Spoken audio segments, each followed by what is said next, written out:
शन्नो मित्रः शं वरुणः शन्नो भवत्वर्यमा शन्न इन्द्रो बृहस्पतिः शन्नो विष्णुरुक्रमः ॐ शान्ति शान्ति शान्तिः।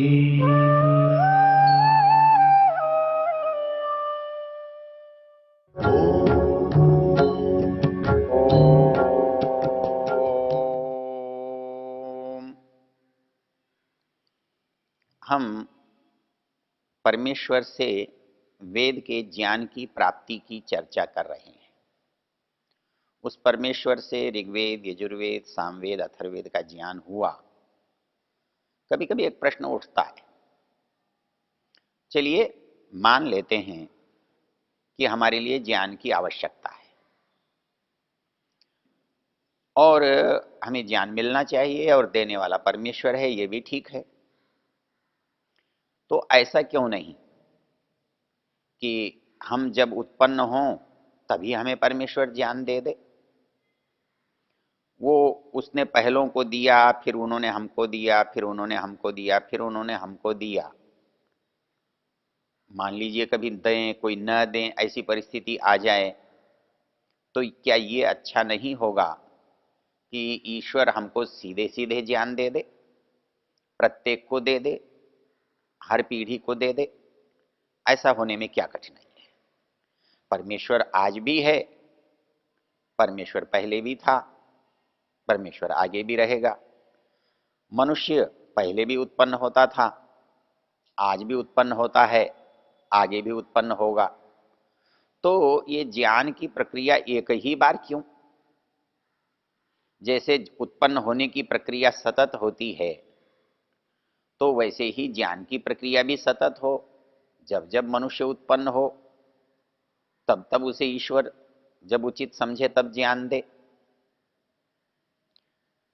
ऐसा हमारे मन में एक विचार आता है, बहुत सारे लोग ऐसा सोचते हैं और इसीलिए शायद वो ये सोचते हैं कि बीच बीच में ईश्वर का ज्ञान आता रहा है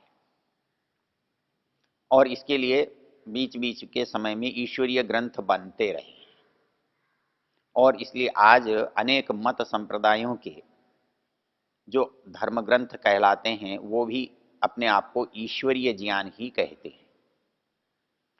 वो भी अपने आदि जो व्यक्ति है उसके द्वारा प्राप्त हुआ ज्ञान ही मानते हैं। यदि इस समस्या पर हम विचार करें तो हमारे सामने कुछ बातें आती हैं। पहली बात यह आती है कि इस ज्ञान को देने का समय क्या होगा, क्योंकि आज जो व्यक्ति पैदा हो रहा है वो गर्भ से पैदा हो रहा है और गर्भ से भी पहले से पैदा हो रहा है। उपनिषद की माने तो पुरुष का बीज जब स्त्री में जाता है ये भी जन्म है, स्त्री से बालक बाहर गर्भ से आता है ये भी जन्म है, और मर के दूसरे स्थान पर जाता है ये भी जन्म है। हमें विचार ये करना पड़ेगा कि जन्म की कौन सी परिस्थिति में परमेश्वर ज्ञान को देवे। बड़ा कठिन होगा, क्यों कि ज्ञान ग्रहण और धारण की क्षमता न तो गर्भ में है, न शिशु में है और न उसके उत्पन्न होने पर है। क्योंकि उत्पन्न होने पर सबको ज्ञान देता और सब ज्ञान प्राप्त कर सकते, तो सबके अंदर ज्ञान प्राप्त करने की योग्यता सदा बनी रहनी चाहिए। लेकिन आज विद्यालय में जाकर भी विद्यार्थी नहीं पढ़ता और बाहर रहकर भी कम प्रयत्न से पढ़ लेता है। परमेश्वर का ज्ञान तो सतत है, हमारे अंदर धारण करने की क्षमता भी है, लेकिन हमारे पास उस समय धारण करने का सामर्थ्य था और आज हमारे पास धारण करने का सामर्थ्य नहीं है, और वो दोनों ही प्रकार से नहीं है। एक तो ये आत्मा शरीर के साधनों से ज्ञान संपन्न होता है, आंख, नाक, कान, त्वचा, ज्ञानेंद्रियों से वो ज्ञान को प्राप्त करता है। और क्योंकि ये साकार हैं तो साकार से ही हमको ज्ञान प्राप्त होता है, इसलिए हमारे उपकरण, हमारी इंद्रियां उसे प्राप्त कर सकती हैं और प्राप्त करती हैं। एक दूसरी चीज, हमारा आत्मा यद्यपि परमात्मा के साथ है, फिर ज्ञान क्यों नहीं प्राप्त कर रहा है? तो इसलिए नहीं प्राप्त कर रहा है कि उसके अंदर पवित्रता, ग्रहणशीलता, उसकी योग्यता नहीं है। तो इसलिए ये जो तर्क दिया जाता है कि हर समय परमेश्वर हमारे साथ है और हर समय वो ज्ञान प्राप्त करने वाला आत्मा भी है, तो परमेश्वर हर समय उस ज्ञान को क्यों नहीं देता? दो कारणों से नहीं देता। एक तो हमारे पास जन्म से ज्ञान ग्रहण करने का सामर्थ्य नहीं होता है, देर से आता है। तीसरा, हमारा आत्मा पवित्र नहीं है, इसलिए ज्ञान को उतने सहज भाव से स्वीकार नहीं कर सकता है। इसलिए हमारे ऋषियों ने सृष्टि के प्रारंभ में युवा की उत्पत्ति मानी है, और युवा की उत्पत्ति मानने से जो ये हमारी शारीरिक समस्याएं और दुर्बलताएं, साधनों की कमी आती है, उसका निराकरण हो जाता है। और जब एक बार हमने उसको पूर्णता प्रदान कर दी, युवावस्था प्रदान कर दी, तो उससे आगे उसमें नई पीढ़ी को उत्पन्न करने की क्षमता है। इसलिए दोबारा परमेश्वर को उत्पन्न करने की आवश्यकता नहीं है। इस बात को आप इस तरह भी समझ सकते हैं। आज हमारे यहाँ जितनी भी प्रजातियां हैं, उन प्रजातियों को हम समाप्त होने पर प्रारंभ नहीं कर सकते। वो प्रारंभ हैं तो आगे चल रही हैं। जैसे उसको सबसे पहले किसी ने प्रारंभ किया होगा, तो जिसने पहले प्रारंभ किया था, क्या वो आज प्रारंभ नहीं कर सकता? आज तो उसके साथ वो आत्मा की पवित्रता वाला भी झगड़ा नहीं है। शेर को शेर से अधिक कुछ बनाना ही नहीं है, कुत्ते को कुत्ते से ज्यादा कुछ करना ही नहीं है, तो क्या वो नया कुत्ता नहीं बना सकता? लेकिन ऐसा संसार में होता नहीं है। संसार में जो प्रजाति बनी हुई हैं, आप उनको मिटते हुए तो देखते हैं, लेकिन नई बनते हुए नहीं देखते। आपकी जानकारी में नहीं हो, नई जानकारी में आ जाए, ये तो संभव है। लेकिन मान लीजिए कि एक प्रजाति समाप्त हो गई, तो वो प्रजाति अपने आप ही पैदा हो जाए, ऐसा नहीं है। क्यों? एक संसार की एक नियम, एक व्यवस्था, एक क्रम है।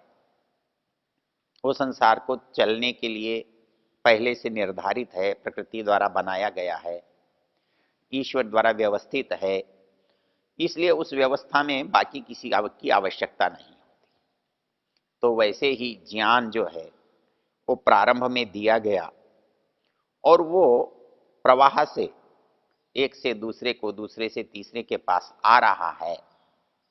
यदि आप उसे रोक देंगे तो समाप्त हो जाएगा, लेकिन दोबारा वो वैसे ही उत्पन्न होगा, ये मुश्किल है, ये कठिन है, ऐसा कल्पना से परे है। तो इसलिए ये तर्क बनता नहीं। जो लोग ये मानते हैं कि धर्म ग्रंथ तो कभी भी पैदा हो सकते हैं, हो सकते हैं, लेकिन वो ईश्वरीय ज्ञान होंगे, इसमें संदेह है। क्यों? क्योंकि यदि वो ईश्वरीय ज्ञान है, ऐसा मान भी लिया जाए दुर्जनतोष न्याय से, तो एक व्यक्ति को वो ज्ञान कब मिला? मान लीजिए कि उसको 40 साल की आयु में मिला, लेकिन 30 साल तक तो वो दूसरे ज्ञान में जिया, दूसरी परंपरा में रहा, तो उस ज्ञान का उसको 40 साल पहले लाभ नहीं मिला। और उस ज्ञान का उसको उससे पहली पीढ़ियों को भी लाभ नहीं मिला। तो परमेश्वर ऐसा ज्ञान नहीं दे सकता जो जिसकी आवश्यकता पहले हो और पहलों को न मिला हो, और जिसकी आवश्यकता बाद में हो और पहलों को न देकर बाद वालों को दिया हो। तो न तो ये तर्कसंगत है, न न्याय संगत है, न संभव है। इसलिए ये तो हो सकता है कि हम उस ज्ञान को कितना समझ पाए, उस ज्ञान को हम अपनी बुद्धि से बढ़ा रहे हैं, घटा रहे हैं। तो यदि कोई ज्ञान कभी कम हो गया है तो हम अपनी बुद्धि से प्राप्त ज्ञान के आधार पर उसे और विकसित कर रहे हैं, अपनी बुद्धि से उसको परिष्कृत कर रहे हैं। लेकिन वो परिष्कार और विकास और उत्पत्ति वो मनुष्य के द्वारा दिए गए ज्ञान पर होती है। परमेश्वर के ज्ञान में न आप उसको उत्पन्न कर सकते हैं, न उसको विकसित कर सकते हैं, न उसको परिष्कृत कर सकते हैं, क्योंकि वो ज्ञान तो जैसा जितना था उतना ही है, उससे ज्यादा हो नहीं सकता और उससे कम आपके लिए हो सकता है, देने वाले के लिए नहीं।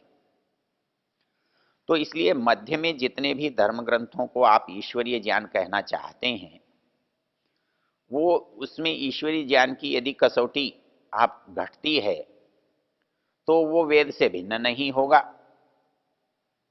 और यदि वेद से भिन्न है तो ईश्वरीय ज्ञान नहीं होगा, क्योंकि ईश्वरीय ज्ञान का संबंध मनुष्य मात्र से है।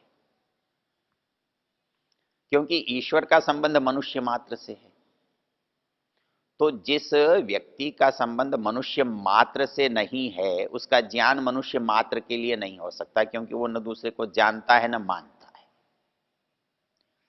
जो मनुष्य केवल मनुष्य है तो उसका कोई समर्थक है, कोई उसका विरोधी है, कोई उसका अनजान है, उसका कोई अपरिचित है, कोई उसका मित्र है, कोई उसका शत्रु है।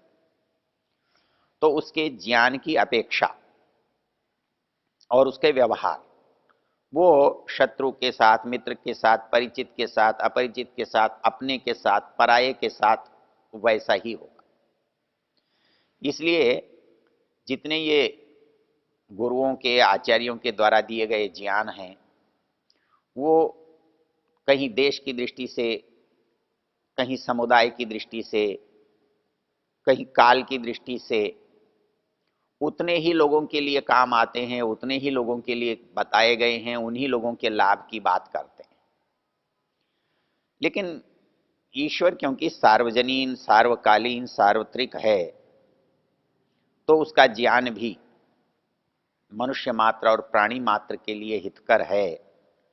तो वो सबके लिए होने से किसी का विरोधी नहीं होगा, किसी के लिए अनुपयोगी नहीं होगा, अनावश्यक नहीं होगा। तो इसलिए जो बीच के जितने भी धर्म ग्रंथ हमको दिखाई देते हैं, वो सारे के सारे धर्म ग्रंथ इस कसौटी पर खरे नहीं उतरते। इसलिए ये सोचना कि ईश्वर का ज्ञान बार बार मध्य मध्य में आता रहेगा, इसकी आवश्यकता नहीं है, क्योंकि व्यवस्था प्रवाह की है। जैसे पानी कहीं पर बरसा और वहां से प्रवाहित होता हुआ समुद्र तक जा रहा है, समुद्र से फिर ऊपर चला जा रहा है, वैसे ही ये जो ज्ञान का प्रवाह है ईश्वर से आकर समाज में, संसार में, सृष्टि में प्रवाहित हो रहा है। और जब सृष्टि का विलय हो जाता है, प्रलय हो जाता है, तो वो ज्ञान वापस उस परमेश्वर में लीन है और वहीं से फिर प्रारंभ होता है। तो एक क्रम है, और ये क्रम कहाँ प्रकाशित होता है और कहाँ विलीन होता है। जैसे नदी का प्रारंभ, वहां से जल प्रकाशित हो रहा है, समुद्र तक प्रकाशित रहता है, उसके बाद वो विलीन हो जाता है। तो वैसे ही जो ज्ञान है जहां से प्रकट हो रहा है उसे सृष्टि का आदि कहते हैं, और वो जो प्रवाहित होता चल रहा है उसे हम संसार कहते हैं, जगत कहते हैं। और जहां पर आकर प्रलय की स्थिति आ जाती है वहां पर आके उसको विलीन होना कहते हैं। तो ज्ञान जिसका है वो नैमित्तिक है, इसलिए मनुष्य का तो नहीं है, जीवात्मा का नहीं है। तो वो ज्ञान परमात्मा का है और हम उसके माध्यम हैं। हम वो हमारे अंदर से प्रवाहित हो रहा है। यदि हम उसे निरंतर प्रवाहित करते रहते हैं, उससे लाभान्वित होते हैं और आगे देते हैं तो आगे को लाभान्वित करते हैं और ये प्रवाह पुनः उसी स्थान पर जाकर विलीन हो जाता है। इसलिए प्रवाह का प्रकाश में मध्य में करने की आवश्यकता नहीं है, संभव नहीं है, न्याय संगत नहीं है। इसलिए जो भी ज्ञान होना चाहिए वो प्रारंभ में ही होना चाहिए, और क्योंकि वो सबके लिए होना चाहिए और सब स्थानों के लिए होना चाहिए, सब मनुष्यों के लिए होना चाहिए। तो इस दृष्टि से जब हम विचार करते हैं तो वेद के ज्ञान की जो प्राचीनता है वो ये सिद्ध कर रही है कि ये ज्ञान आज का नहीं है, हमारे ज्ञात इतिहास में सबसे पुराना है, सबसे पीछे का है। तो इस दृष्टि से वेद के बारे में आने वाली जो एक समस्या है उस समस्या का एक तार्किक समाधान है, और वो तार्किक समाधान यही है कि जिसके पास ये ज्ञान है वो हमको कब किन परिस्थितियों में देता है और वो परिस्थितियां कब तक काम करती हैं, उसके बाद उसका कहाँ परिणाम निकलता है। एक चक्र है, जैसे संसार में बाकी चीज़ों का चक्र है वैसे ही ये ज्ञान का भी चक्र है, जो ईश्वर से प्रकट होता है, मनुष्यों में प्रवाहित होता है और सृष्टि के साथ पुनः उस ईश्वर में चला जाता है। क्योंकि ज्ञान जो ईश्वर का है, ईश्वर पूर्ण है, इसलिए उसका ज्ञान भी पूर्ण है, और ईश्वर से वो मिलता है इसलिए उसको ईश्वरीय कहते हैं। और वो हमको ईश्वर से मिला है इसलिए उस ज्ञान की एक विशेषता है कि उससे हम उस तक पहुंच सकते हैं जहां से वो मिला है। जैसे कोई नदी आती है, उस नदी के प्रवाह में यदि हम उल्टे चलें या सीधे चल सकते हों तो प्रवाह के स्रोत तक पहुंच जाएंगे। हम जल के सीधे चलें तो जल का जो प्रवाह है उसमें हम चल नहीं सकते, इसलिए उसको पकड़ नहीं सकते। लेकिन हम उसे जान और समझ सकते हैं कि ये जल का प्रवाह जो हमें दिखाई दे रहा है ये कभी रूपांतरित होकर आकाश में चला जाता है और वापस रूपांतरित होकर प्रवाहमान होता है। तो वैसे ही ये जो ज्ञान है ये भी प्रवाहशील है, और इसको हम इस प्रवाह के माध्यम से, इस ज्ञान के माध्यम से, ज्ञान का जो स्रोत है, जो परमेश्वर है, जो परमात्मा है, हम उस तक पहुंच सकते हैं।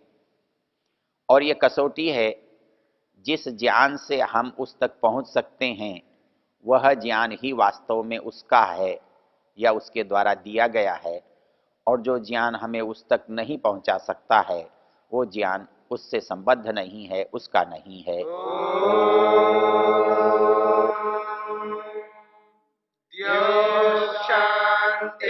शान्तिरन्तरिक्षं शान्तिर्पृथिवी